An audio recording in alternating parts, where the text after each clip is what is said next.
Doubters will always be doubters. Haters will always be haters. Like I said, we're not foolish. Our boy was ill, and you don't put somebody who's ill into a fight of that magnitude, a fight where it's a 12-round would be a 12-round fight if he went the distance, yeah, for someone who's not well. And can you imagine, God forbid, had we been macho and went for the money, and then, God forbid, we lost our titles. Doubt and criticism are part of boxing, but when a fighter pulls out due to illness, the conversation shifts from competition to responsibility. Daniel Dubois's withdrawal sparked outrage, with many questioning whether he was truly unwell or if this was just a strategic move. However, no fighter or team willingly walks away from a massive payday and a career-defining opportunity without a legitimate reason. The risk of stepping into the ring sick far outweighs the backlash of postponing a fight. A 12-round war demands peak physical condition, and forcing a compromised fighter into that situation could lead to disaster. The real issue isn't Dubois's decision, it's the culture of boxing that pressures fighters to risk their health just to satisfy public demand. When Dubois returns, he won't just be fighting for victory, he'll be fighting to silence the doubters.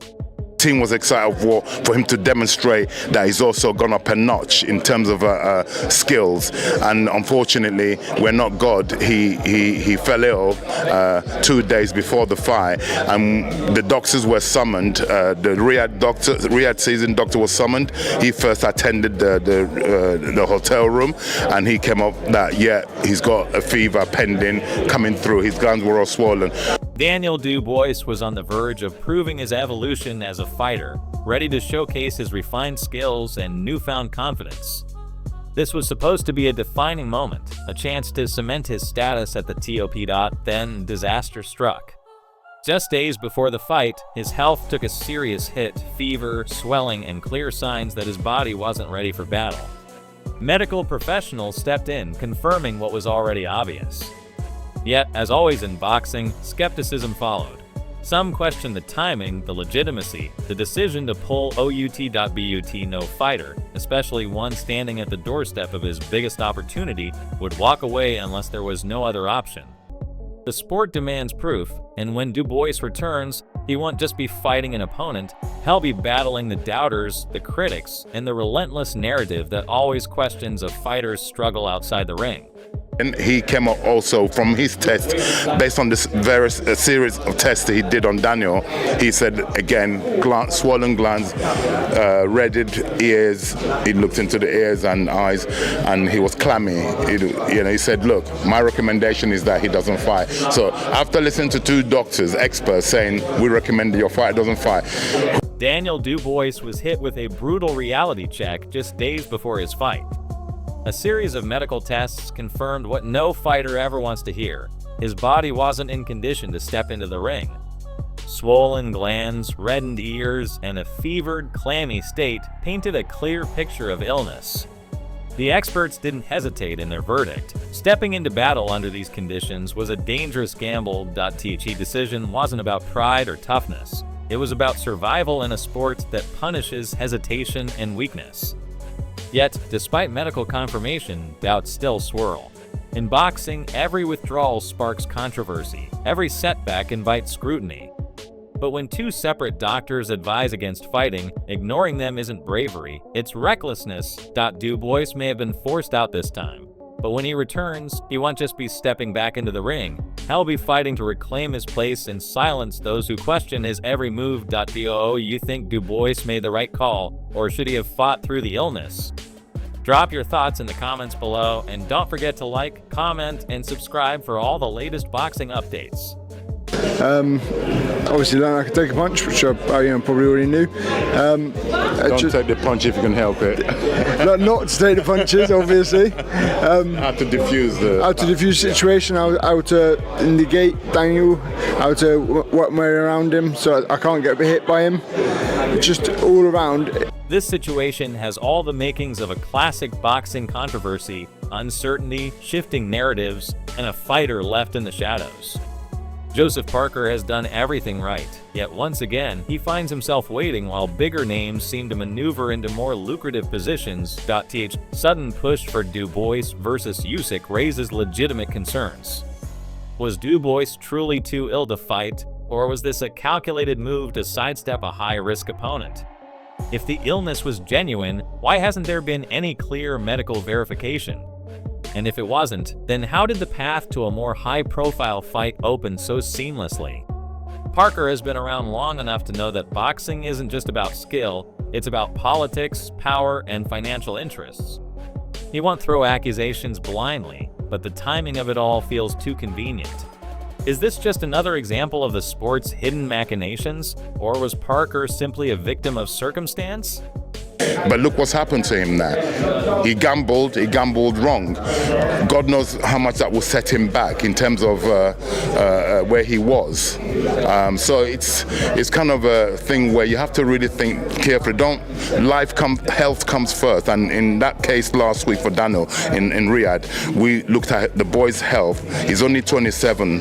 Yeah, like he's the current world champion and he's still the current IBF world champion. The heavyweight division has always been as much about politics as it is about power, and Joseph Parker is feeling the weight of that reality.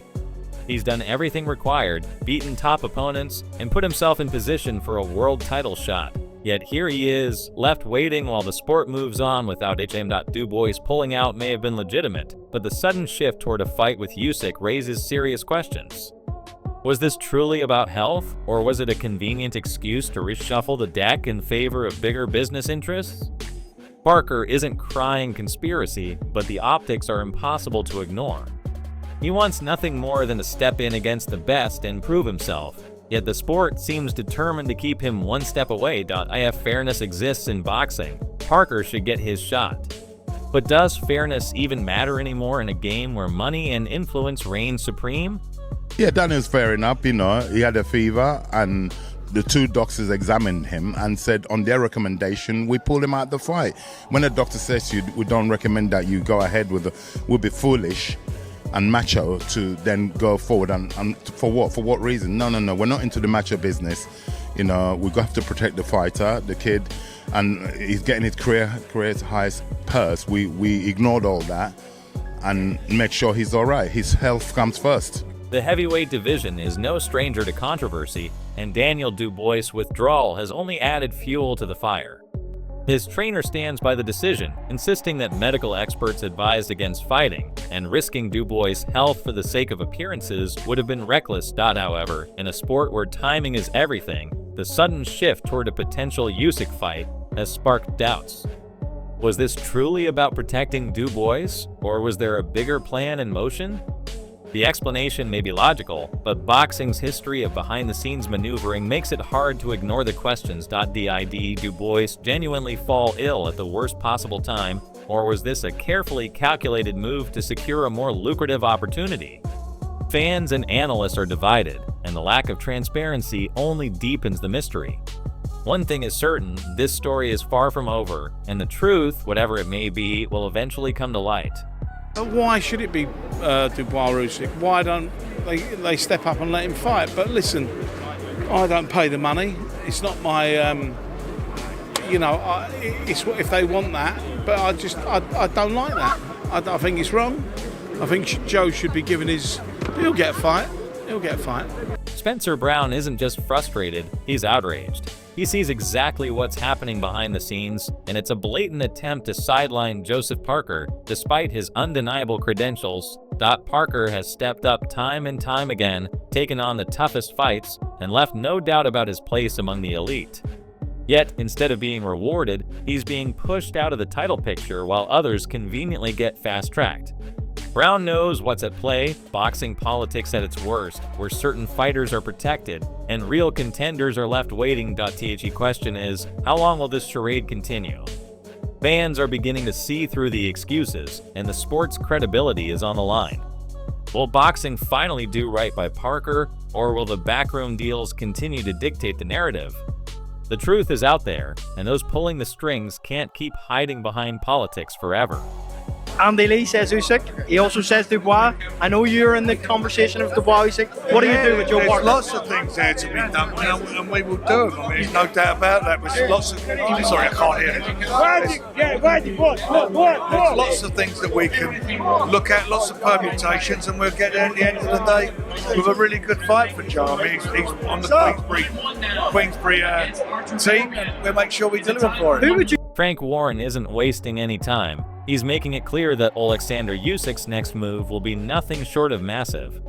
He knows the stakes, and with so many options in play, he's determined to secure the biggest fight possible, whether it's a blockbuster showdown or a highly anticipated rematch. Warren is working behind the scenes to make sure Usyk gets the kind of fight that solidifies his legacy. Timing, negotiations, and the right strategy will be key, but one thing is certain: Queensberry Promotions is fully committed to delivering something spectacular. Warren has seen how the heavyweight division shifts with every big decision, and he's making sure Usyk remains at the center of it all. Fans are waiting, anticipation is building, and Warren promises that when the dust settles, the fight everyone wants to see will be right on the horizon. What I felt about him, and I felt that, and I felt that Martin, who very bravely took the fight at short notice. Obviously got well paid, but it was Joe's night, and Joe took the fight and that opportunity in style and delivered in the big way. Frank Warren didn't hesitate to acknowledge Joseph Parker's dominance in the ring.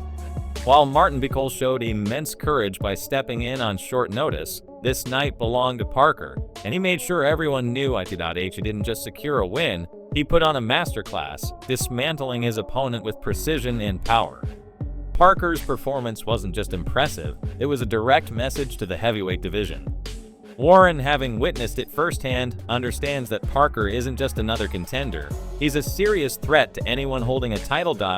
With this kind of statement victory, Parker has forced his name into the world title conversation, leaving fans and analysts speculating on what's next.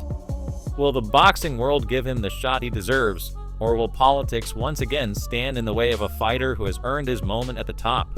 Usyk Parker now, we don't know if he's going to have that fight with Daniel Dubois, if Dubois goes into an Usyk rematch next. What do you want to see? I want to see that fight. I think it's going to be a great fight. Parker Dubois? Yeah, I think it's going to be a great fight. Who you got?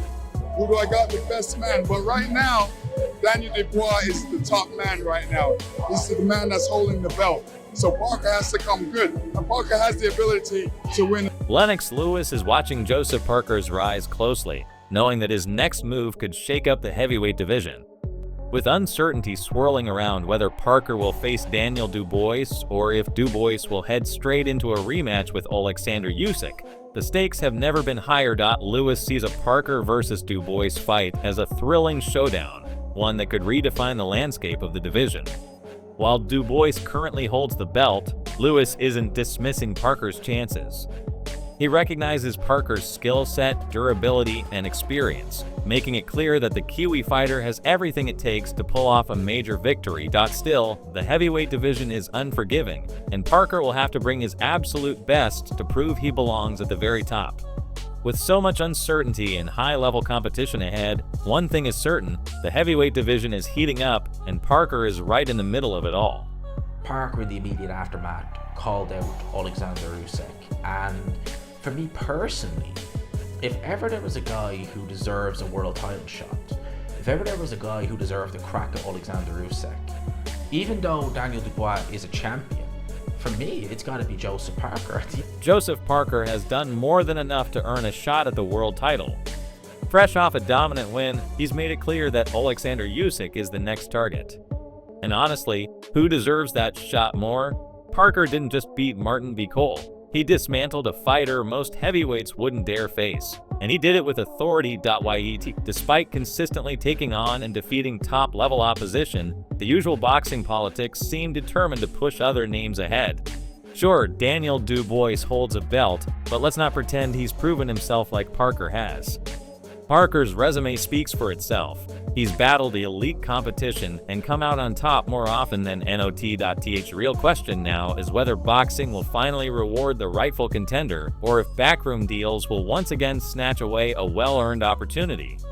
And let's be honest, if Parker steps in the ring with Usyk, Does he have what it takes to break through the Ukrainian's masterful defense, or will Usyk's slick footwork and speed leave Parker chasing shadows?